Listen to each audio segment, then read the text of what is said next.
This is RiverTalks with Jonathan Brush, President and CEO of Unbound.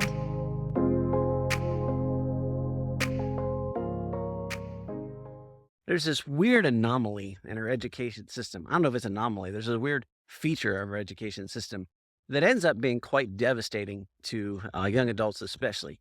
And here's what's happened. There's a quote that's often attributed to Peter Drucker, and there's some question as to whether that was actually the quote was actually his or not. That says basically what gets measured gets managed. And there's others who have taken that and say, if you can measure it, you can improve it. And there's something certainly very true about that. But what happens to young people as they're growing up is that what gets measured, the easiest thing to measure is academic success. And so therefore, success in general is calibrated and pegged to academic success. And logically, that makes sense. It's the easiest thing to measure. And so that's what people then pay attention to. The problem is it becomes a bit of a zero-sum game where failure is fatal. So let me explain. The way the system works, or the way we perceive the system to work, is that the path to success is paved with the right credentials that get us into the right positions that enable. Now, there's a whole lot of things along there that I don't agree with, but let's go with it for a second and let's understand and think about how that actually works. So here's the way that actually works. It means that you need to get good grades so that you can get a credential, a high school graduation, with the right numbers on it. Those are the things that are easy to measure. So that you can get into the right college, so you can get a good credential there. Again, better grades are helpful. So that you can get noticed by the right firms, the right companies, so that you can then be picked up and hired, and then you will have a good job and you will be successful. It's kind of our new definition of the American dream. But the problem is that there's a whole lot of those pieces that don't comport to reality. So the real truth of the matter is that the only place that measurement is actually useful is inside academia itself. And even that fades when you stop becoming a student.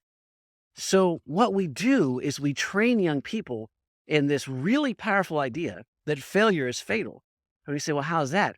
Well, because anything less than perfection is less than perfect, and less than perfect damages your overall ability.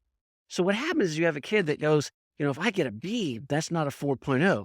Not having a 4.0 then damages my ability to get into the best institution that will give me the best credential, which will give me the best chances. So in other words, every time that I fail, every time that I get a B or heaven forbid a C or a D, that brings down my overall GPA and my grade point average. It damages the numbers. It damages that whole system, and it lowers the percentages. It lowers the possibilities of my future success. And young people think that this is the only measure of success, this success is worth paying attention to, because it's the easiest one to measure. Now, there are exceptions to that, right? You know what else is easy to measure? Sports scores. So if you're not doing well academically, there's a great temptation to do well in terms of athletics, because athletics are also easy to measure. You can look at the scoreboard and you can figure out if you're winning or if you're losing. But then the same zero-sum game comes in there. You want to be a part of the winning team. You want to have really great stats. You want to have more wins than losses. And the reason for that is you want to get into the best athletic program that will give you the best opportunity to perform later on. But once again, the only place where that kind of measurement is actually useful is only in athletics. And let's face it, the athletics world is a pretty narrow slice of all of reality. So the end result of all of that is that we have an institutionalized system that teaches our young people that failure is fatal, when in fact, the real world looks nothing like this. In the real world, failure is the price of success. In the real world, we live in a time and a place where technology disrupts everything constantly. And so there are constantly new problems, and there are new issues, and there's new things that people are struggling with and having to figure out.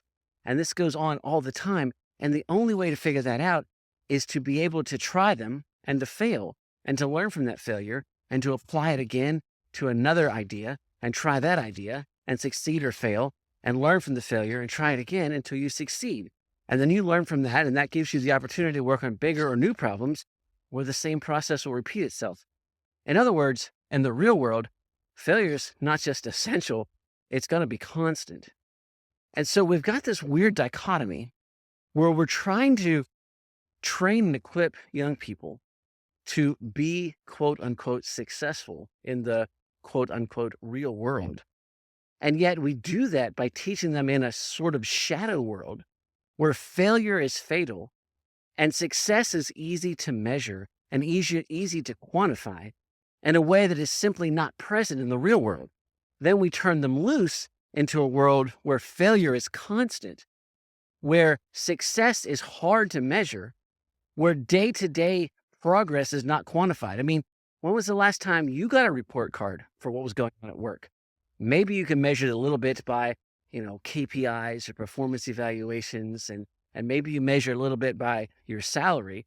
But day to day, it's not like school where you get instant feedback on that quiz or a grade on that test or that paper or a grade in that class, and you can instantly, oh, I'm being successful or I'm not. It's more nuanced than that. It's more complicated than that. It's more layered than that. So if we want to prepare young people to be effective, to be able to thrive in the world they're actually going to live in, we have to make sure that we're taking the time to explain to them and to teach them and give them experience in failure. And when we've taught somebody how to fail, and of course not stay in failure, but to learn from that failure and to apply it forward as they succeed, now you've trained somebody who can actually succeed, make a difference, and make an impact in the real world.